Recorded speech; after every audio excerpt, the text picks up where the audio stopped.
भैया एक दिन यशोदा मैया व्यंजन बना रही थी। लाला आए, मैया ये क्या कर रही हो? बोले लाला आज इंद्र देवता की पूजा है। लाला ने कहा मैया हम इंद्र देवता की पूजा क्यों करते हैं? बोले लाला वो बारिश करते हैं, हमारे लिए अन्न उगता है, गायों के लिए चारा उगता है। बोले इंद्र को तो ये काम दिया गया था और वो इसके बदले में रिश्वत लेता है। बोले नहीं बेटा ऐसे नहीं कहते।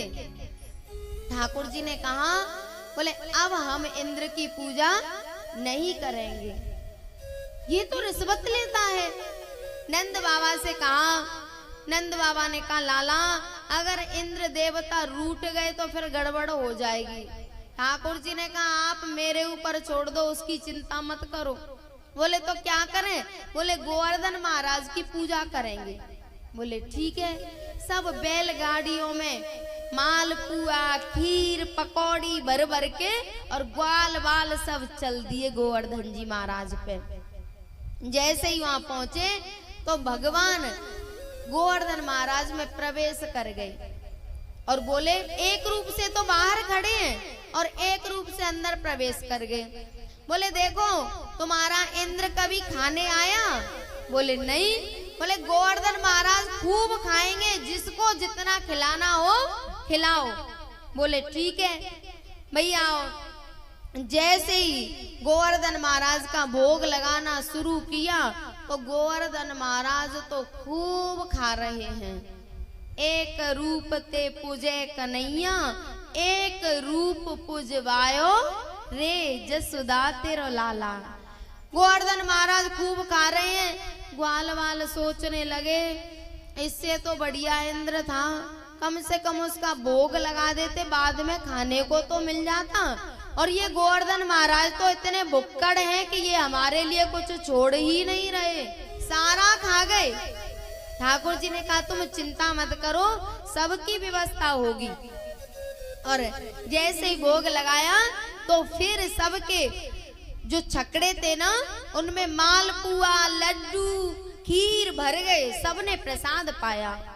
जब इंद्र को पता चला कि उस ग्वाले ने और मेरी पूजा बंद करा के गोवर्धन की पूजा कराई है, तो उसने मेघमालाओं से कहा बोले जाओ पूरे ब्रज को जल में डुबा दो। अब मेघमालाएं आई और पूरे ब्रज में घनघोर बारिश होने लगी।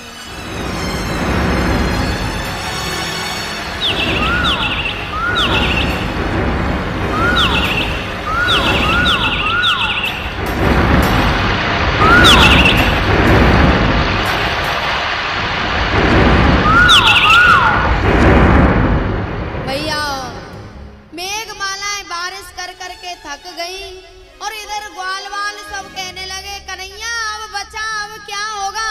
ठाकुर जी ने कहा चिंता मत करो, जिसका हमने पूजन किया है वो ही रक्षा करेगा। जो जाकी शरणे रहे ताय ताई की लाज, वो ही बचाएगा। और ठाकुर जी ने गोवर्धन महाराज को उंगली पे उठा लिया, सारे ब्रजवासी नीचे आ गए।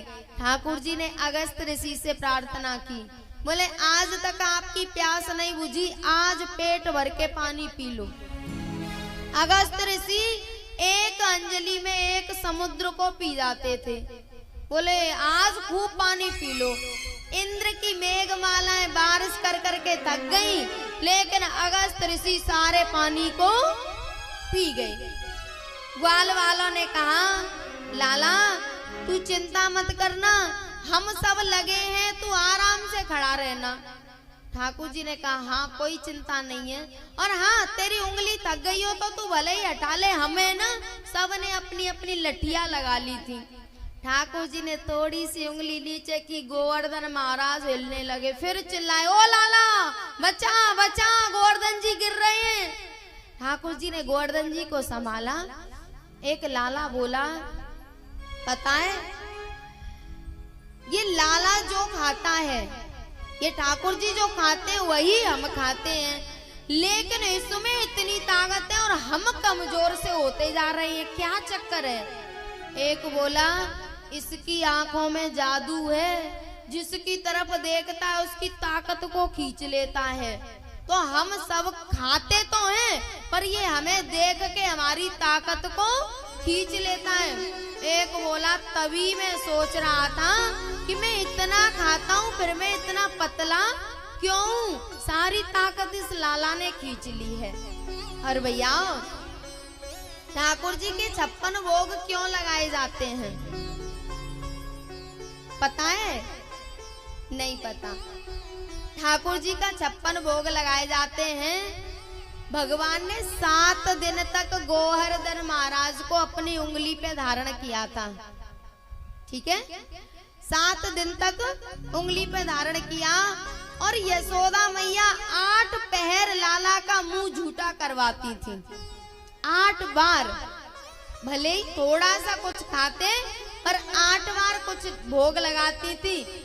और 7 दिन तक ठाकुर जी ने कुछ खाया नहीं, तो यशोदा मैया ने 8 बार के हिसाब से 7 दिन का 56 हुआ और मैया ने 56 भोग लाला के लगाए।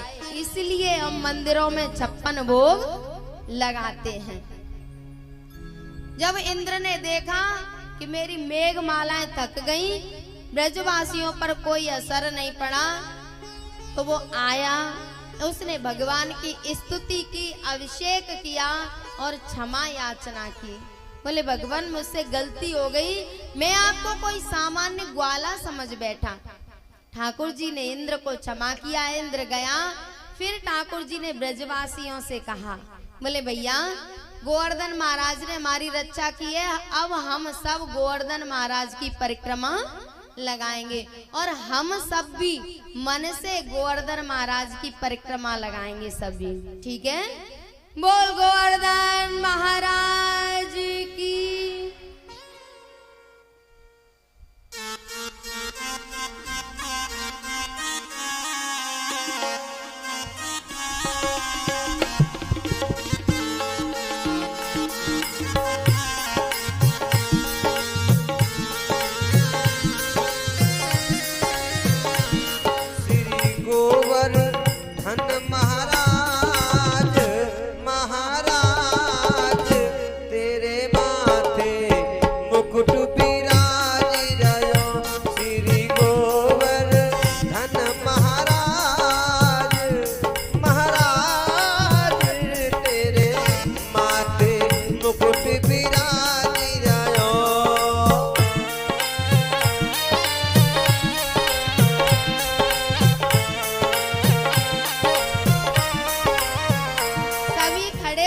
परिक्रमा लगाएंगे, सब खड़े हो जाओ।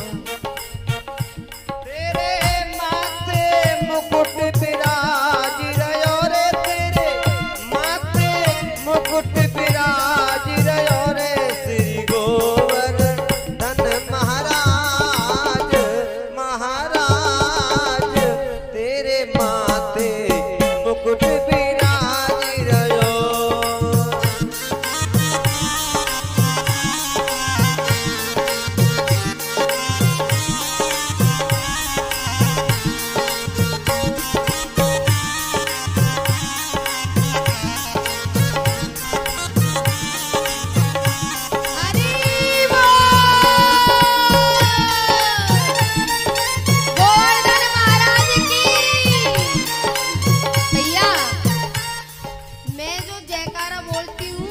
वही मुझे सुनाई देता है, आपका नहीं सुनाई देता। आप बोलते हो